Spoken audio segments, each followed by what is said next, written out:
हाँ, good morning बच्चों। मैं वेद सर। जैसा कि हम लोग लॉकडाउन की क्लास में पढ़ रहे थे, लॉकडाउन की वजह से देखिए आपकी क्लास हम लोग घर से ही ले रहे हैं वीडियो के माध्यम से।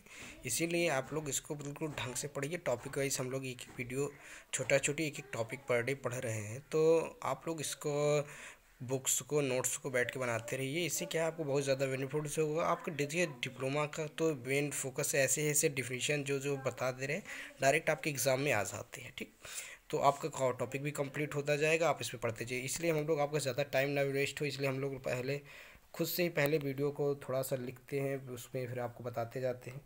जैसा कि आज का टॉपिक मैकेनिक्स ऑफ सॉलिड का, देखिए इसमें हम आपको बताए भी थे, इसमें आपको ये टॉपिक कंप्लीट भी हुआ था, फिर भी कह रहे थे कि इसमें वीडियो में कुछ दिक्कतें आ रही थी, तो उसकी वजह से इस टॉपिक को दोबारा लेते हैं। ठीक, तो पहला टॉपिक था स्ट्रेस।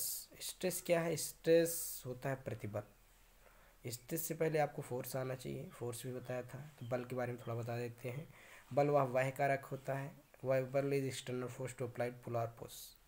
ठीक, बल वह बाह्य कारक होता है जो किसी वस्तु को उसमें उसकी स्थिति को परिवर्तन करने की चेष्टा करता है, या परिवर्तन करने का प्रयास करता है, तो इसे हम फोर्स कहते हैं। ठीक, फोर्स होता है यम इंटू ए। यम क्या है? मास है। ए क्या है? एक्सेलरेशन है। तो इसकी यूनिट होता है न्यूटन। ठीक, तो ये आपके हो गया फोर्स। अब उसमें आता है स्ट्रेस। स्ट्रेस क्या है? Stress is defined as external force applied on body per unit area. इसमें डिफिनेशन है, stress is defined and external force applied on body per unit area.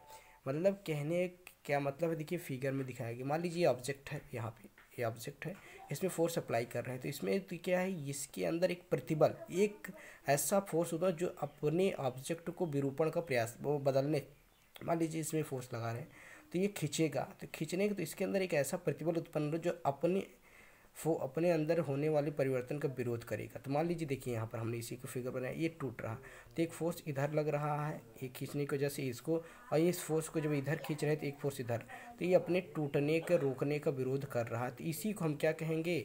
इसी जो टूटने या रोकने का विरोध कर रहा है उसी को हम कहेंगे प्रतिबल।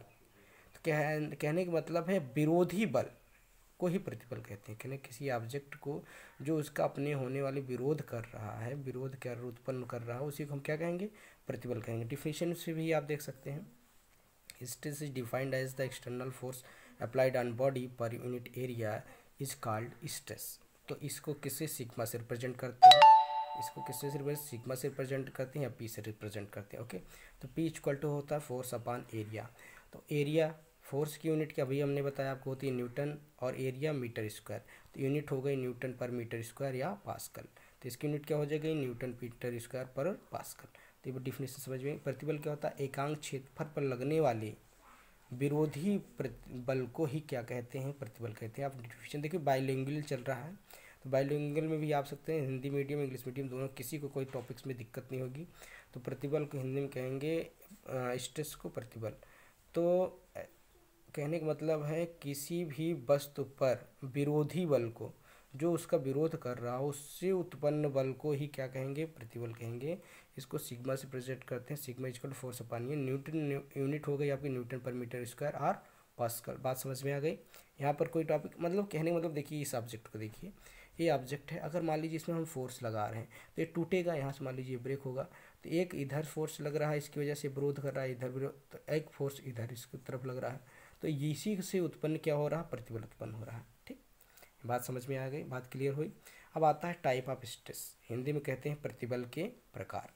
देखिए हम एक एक टॉपिक को कवर करते हुए चल रहे हैं, इसलिए आपको यहाँ पर कोई दिक्कत नहीं। तो टाइप ऑफ स्ट्रेस, प्रतिबल के प्रकार। तो पहला आता है टेंसाइल स्ट्रेस। पहला नंबर क्या है आपका?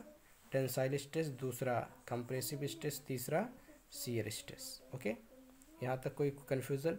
तो टेंसाइल स्ट्रेस होता है तनाव प्रतिबल, कंप्रेसिव स्ट्रेस होता है संपीड़न प्रतिबल, और शियर स्ट्रेस होता है कर्तन प्रतिबल।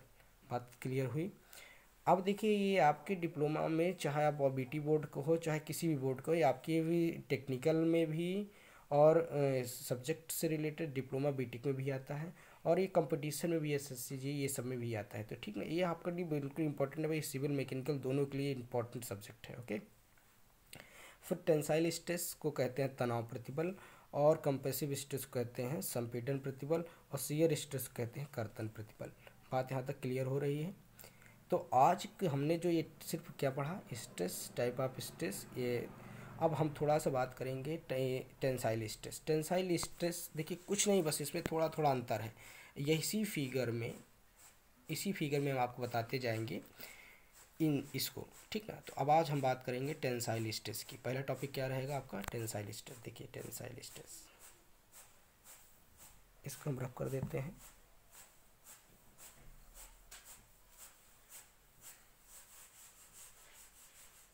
ओके, अब यहाँ डालते हैं टेंसाइल स्ट्रेस।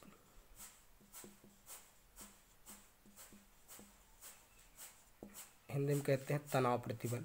अब देखिए इस समय जो क्या लग रहा है, इस समय इस पे तनाव प्रतिबल लग रहा है, जो खींचा जा रहा है। कहने मतलब है किसी भी वस्तु को अगर खींचते हैं तो उस पर जो प्रतिबल उत्पन्न होता है उसे क्या कहते हैं, तनाव प्रतिबल कहते हैं। और फोर्स की यूनिट हमेशा इसकी यूनिट होगी P equal to force upon area.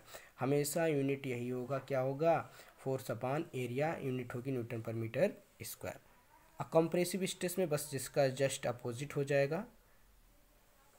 देखिए कंप्रेसिव स्ट्रेस,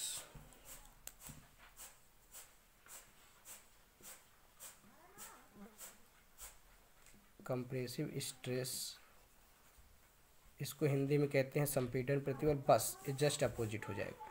अभी जो हम खींच रहे थे अब इसको क्या कर रहे हैं, दबा रहे हैं। अब इसमें जो अंदर दबा रहे हैं, दबाने की वजह से इसमें जो प्रतिबल उत्पन्न होगा उसी को क्या कहेंगे, उसी को हम कहेंगे संपीड़न प्रतिबल। और इसकी भी फार्मूला सेम होगा, इसको सिग्मा से प्रदर्शित करते हैं।